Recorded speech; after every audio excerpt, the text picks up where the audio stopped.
വേനൽ ചൂട് കനത്തതോടെ സംസ്ഥാനത്ത് വൈദ്യുതി ഉപഭോഗം കുതിക്കുന്നു. രാത്രികാലങ്ങളിൽ ട്രാൻസ്ഫോമറിന്റെ ലോഡ് കൂടി ഫ്യൂസ് പോകുന്നതും പതിവായിട്ടുണ്ട്. വൈദ്യുതി തടസ്സം ഒഴിവാക്കുന്നതിന് ഉപഭോക്താക്കളുടെ സഹകരണം അഭ്യർത്ഥിക്കുകയാണ് KSEB.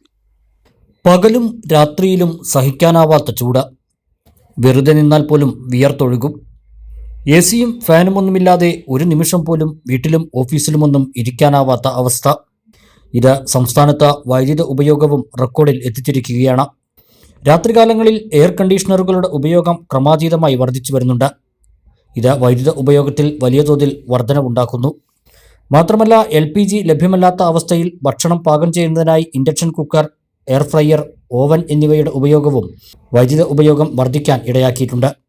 വെഹിക്കിൾ ഉപയോഗിക്കുന്നവരുടെ ചാർജിങ്ങും വൈദ്യുതി ഉപയോഗത്തിലെ വർധനയ്ക്ക് കാരണമാണ്.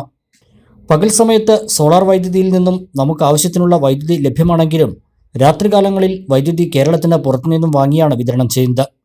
രാത്രികാലങ്ങളിൽ ഇലക്ട്രിക് വെഹിക്കിൾ ചാർജ് ചെയ്യുന്നതും ഇലക്ട്രിക് ഉപകരണങ്ങൾ ഉപയോഗിച്ച് പാചകം ചെയ്യുന്നതും പല ട്രാൻസ്ഫോമറുകൾക്കും താങ്ങാവുന്നതിലുമപ്പുറം ലോഡ് കൂടുന്നതിന് കാരണമാവുകയും ഇതുമൂലം ട്രാൻസ്ഫോമർ ഫീസ് പോകുന്നതിനും രാത്രികാല ആവശ്യമായ ലൈറ്റ്, ഫാൻ, AC എന്നിവ ഉപയോഗിക്കുന്നത് വൈദ്യുതി ലഭ്യമല്ലാത്ത അവസ്ഥ ഉണ്ടാകാൻ കാരണമാവുകയും ചെയ്യുന്നു.